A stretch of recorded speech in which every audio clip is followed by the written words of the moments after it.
So this video is going to be a short explanation as to how layers work. So we'll be going into soil layers, stone layers, and specifically where aquifers will spawn and where shallow meadows will spawn. This tool is just Embark Assistant. So if you type into dfhack embark-assistant, you'll get this tool which lets you search for specific things.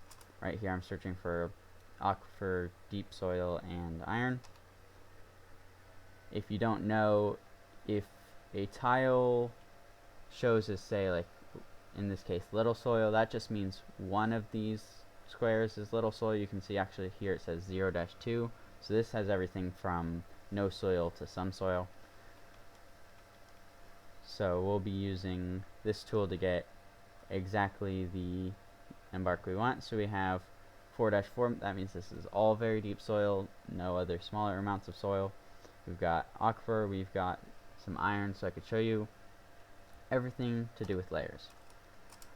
Also, we'll be going into how layers work on like cliffs and hills and Z-level changes on the surface. We'll be talking about how that works later. We're just going to get the basics. We'll keep it paused. We'll do reveal. And so this is the surface. If I go one layer down, as long as there's any soil, that's always where the soil begins on the surface. So if there's little soil, this would be the only soil layer, 1 Z level of soil. If there's some soil, it's 2. If there's deep soil, it's 3. If there's very deep soil, it's 4. But it's always at the surface. Deep soil and very deep soil is a bit of a misnomer. So this would be some little soil would be just this, and then this would be stone. But since these 2, this could be some soil. With these 3, this could be deep soil, but it has all 4 of these, so it's a very deep soil. And then we get right into the first stone layer, which in this case is chert. So if you look, there's magnetite in this first stone layer. So if I go down until we're no longer seeing chert, this is the second stone layer. So if you notice, as soon as this changes, the magnetite, the types of gems we were getting changes, and then this layer will all be these gems. So metals and gems is specific to the stone layer, and for this case, stone layer, you'll just notice it's when the stone changes, in this case from chert to slate. So shallow metals will be in one of these 2 first stone layers, as in the stone that's right under your soil, chert, and the stone that's right below that, in this case slate. So where will aquifers spawn? Aquifers, I guess a way to think about it is that they want to spawn on the 3rd Z level. So this is 1, 2, 3. They want to spawn in this level. So if you have some soil or little soil, which is these first 2, then you'll get the aquifer spawning in the stone layer. If you have deep soil or very deep soil, which encompasses this 1, 2, 3, 3rd Z level, then you'll get aquifer in the soil. So if you see, if I turn on for mining, we can have aquifer that like spawns in this layer and this Z level one up, but you'll never get an aquifer right below the surface, and in this case it's in the 3rd and 4th tiles, and then this will show as wet just because it's right below the aquifer. But if we go one more layer down, you can see this stone is not an aquifer. If you have conglomerate or sandstone, that's that's the stone that can support aquifer. So in rare cases you'll get deep or very deep soil with sandstone or conglomerate right below it, in which case the aquifer can be in this soil and extend down into the sandstone or conglomerate. A way to get around that is if you ask for flux stone, most of the flux will be in one of these first stone layers, so that can ensure that there's no sandstone or conglomerate. Or if you're using the Embark Assistant like me, you can just check to make sure there is no sandstone or conglomerate, since Embark Assistant gives you the exact stones that are available at your embark. So if we're just looking for basic tips here for embarking, one of the things I can say is deep or very deep soil will give you these like small aquifers that are just in a couple soil layers, and leave your stones that have your shallow metals open for you to mine without having to worry about aquifers. And also the tip about flux and things like that to try to ensure that you don't get the aquifer in the stone as well. And then the other tip is that your shallow metal will be in one of these first two stone layers. Deep metals can be in any stone layer below this, so they're a bit harder to find. But if you find a specific gem or a metal you want, the tip is to look in that stone layer. So if I dug this out and found this magnetite in this chert, I should be looking for more magnetite everywhere that I see chert in this stone layer. Alright, so that's all for the basics, and I'll come back with a different map to show you. So this is another embark with little soil, so that you can see that there's only one layer of soil and then it gets right into stone. And again, this is just to show you that your shallow metals will spawn in one of these first two layers, in this case the first layer, and that an aquifer that's in an area with little or some soil will be in the stone. And of course, this stone has to be either sandstone or conglomerate for it to have an aquifer. In this case, it is sandstone. So that's really all I wanted to show you, that little soil or some soil means that you'll get an aquifer in the stone. And as you can imagine, mining out all of this iron when you have an aquifer on all of these levels where there's iron could be a pain. So again, my suggestion is look for embarks with deep or very deep soil. I'll be back again with another embark in a second. So now we get into the more complicated question of how does different surface layers or surface Z levels, how does that affect the layers? So you can see all this surface is one Z level above all this surface. So if you ever hear questions like, oh well, an aquifer was right below my wagon, I thought aquifers weren't supposed to spawn at the surface. Or, you know, stone was right below my wagon, where's the soil that's supposed to spawn at the surface? The wagon just spawns on a random 3x3 spot. That's not an indication of where the surface is. And the idea that there's some all-encompassing surface for this entire map is also false. The surface is literally where these surface tiles are. So this is surface, and then this is surface 1Z level below it. So if we look at this, this is like the layer 1Z level down. This is a layer 2Z levels down, while this is still on the layer 1Z level down. So that's kind of how you have to think of it, is this layer is 1Z level down, while this layer is 2Z levels down. This layer is 2Z levels down, while this layer is 3Z levels down. So at any point you can refer to, like, this is getting stone because it's 4 Z levels from the surface on an area with deep soil. And then you'll notice that it evens out here. Why? Because this gets to the stone a Z level early, but then this layer catches up. So you'll only notice, from now on, you'll only notice this every time there's a layer change. This shape will always be here, and it will get to the stone 1Z level before this. Although obviously clusters and stuff like that can still cut into it. So why is this shape weird? Why isn't it just keeping what's up here? Well, because there's variance. And this is the confusing bit. If I go to like this surface tile here, so this is 1Z level below the surface, this is 2Z levels below the surface, but it's been grabbed by this layer that's 1Z level below the surface. And same thing with like this. This is only 1Z level below the surface, but it's been grabbed by this layer that's 2Z levels below the surface. So the way I like to think of it is from the top.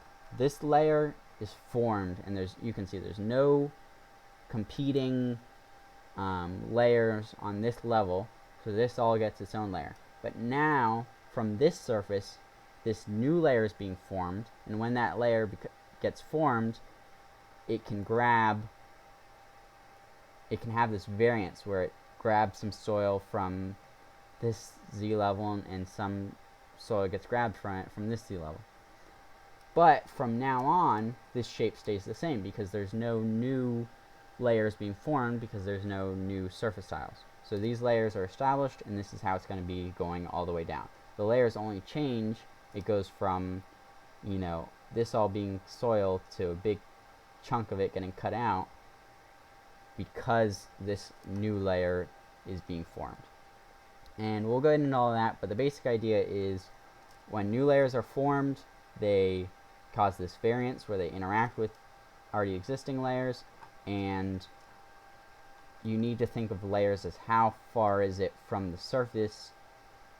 Even though this is 2 z levels from the surface, this is 1 z level from the surface. You need to think like that.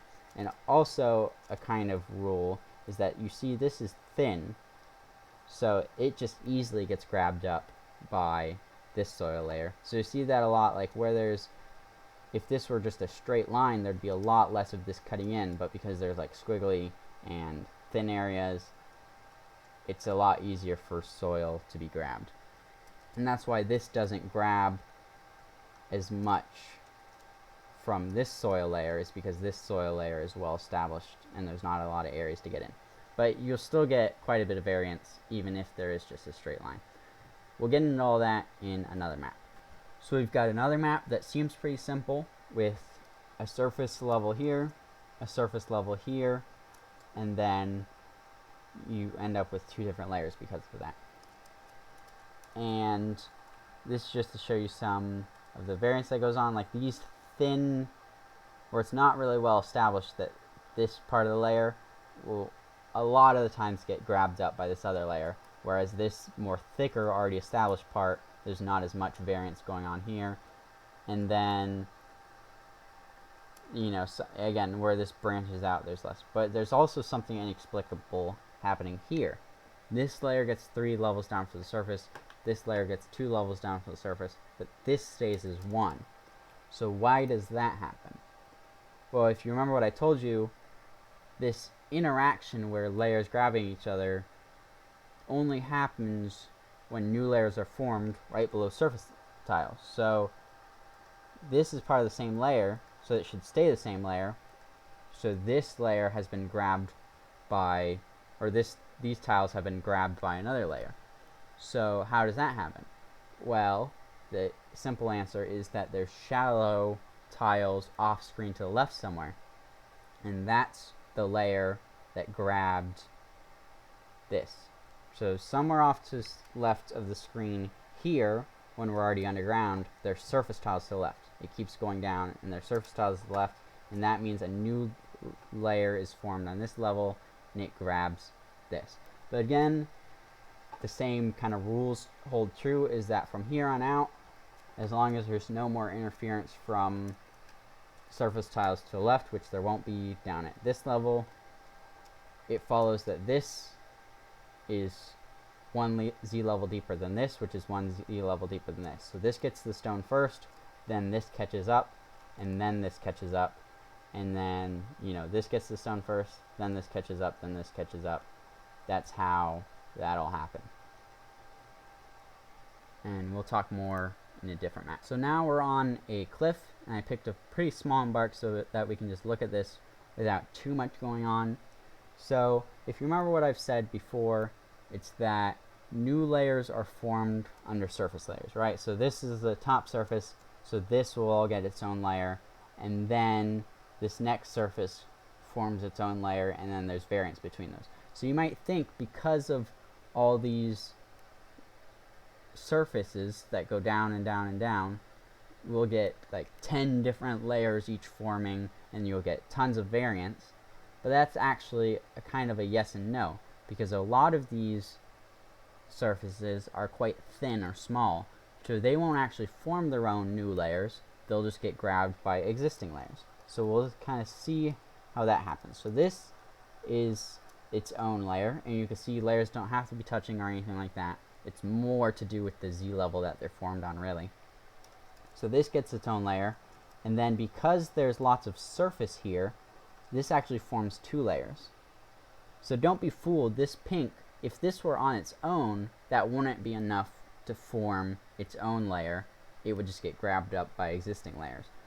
It's just because there's so much surface around it that this surface created 2 layers, and it just so happens that most of the surface got gobbled up by this layer, and that we're left just looking at this. But, for example, if we look at like this, that's not enough to form its own layer, so it's just getting grabbed up. And I'll show you, so to look at the shapes here that are going on, there's 3 layers. There's one here, one here, one here. But if we go all the way down, you could see this shape stays the same, this little indentation. So there's no and you know, you can see that there's 3 layers. There's this layer, and then this layer. So you can see there's no new layers being formed. It's just a case of new surface tiles being grabbed up by the existing layers. So we'll look into it. There's one layer here, there's one layer here, there's one layer here. So these surface tiles get grabbed up by this layer, and some of these get grabbed up by this layer, and a lot of these get grabbed up by this layer, and a lot of these get grabbed up by this layer. But again, because there's no new layers forming, you won't get any variance. Nothing about this existing shapes will change. It's just about which new tiles they've gobbled up. Same here. There's new tiles to be grabbed here. There's new tiles to be grabbed here, which get grabbed by this layer.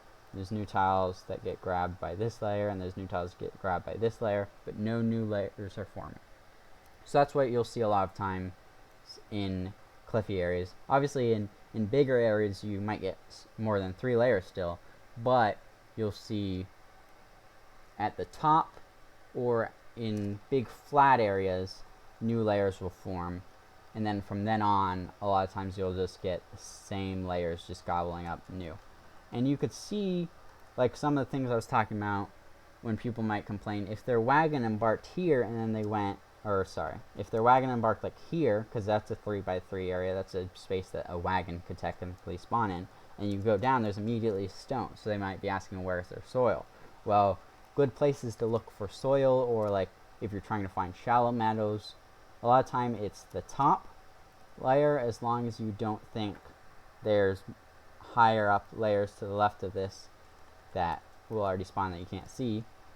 Or if you can't find that at the top, a lot of times it's just look for your most open surface where there's most surface together, and a lot of times you'll get a pretty good chance that that'll form its own layer, even if these kind of thin layers don't form their own layers. So hopefully that's cleared some of that up. But also, say you find metals, or in this case, just say you're looking for these sardonyx cluster, these specific gems, but really you'd be looking if there was metal here. Where can I go to find this specific metal that I found here? Well, I might just start by digging some of this out, but then I notice that this is a different stone than this. So even though it's on the same Z level, they won't have the same metals. So where can I go to find the metals here? Well, I'd have to know that this is probably one of the shallower Z levels because of the type of stone or whatever, and then I'd have to look up in the hillside. So that can get pretty confusing. But in general, if you're looking for metal, you just have to know that it's not necessarily going to be on the same Z level. You might have to look through different Z levels, and you might have to look up into your mountain to find the same metals that you might find all the way down there. So stuff like that gets confusing. If we look at aquifers real quick, the aquifer will just be in one layer. And it won't, so there's 3 different layers here. It'll grab one layer for itself. But there could be aquifer in some of this place too. In this case there's not. But you know, you could get some aquifers here, you could get some aquifer here, but in this case it's just here. But you'll notice that it's only in this soil layer. So the rules that we've already established about shallow and very shallow having the aquifer in the stone layer, or sorry, little or some soil, and then deep or very deep soil having the aquifer in the soil layer. Stuff like that will still be the case. It's just where those layers are that can get confusing on cliffy areas. I'll show you one more area that's a bigger cliffy area just to show you some more of this stuff. So this is the last map I've picked to look at, and this is pretty much the crazy one. It's got holes which form like valleys, and holes which form valleys for rivers and stuff, and it's got lots of flat open areas which can form new layers. So we'll take a look at how all that works. So we'll go ahead and reveal. So you can see that there's already 3 layers on this first Z level. So that tells you that there's already existing layers to the north. So there's higher surface tiles up here past what we can see. But let's take a look at these 3 layers and what happens to them. So they grab new land, and again, new layers are not being formed, so this little, like, where they connect here and where they connect here isn't going to change. It's just new stuff being grabbed. And you can see even now it's just these 3 layers, and it doesn't change until this, where some of this land gets its own layer, and so now this new pink layer has grabbed up this new land, this here, this here, this here, and this here, and it's taken a lot from this layer, which is now just this orange.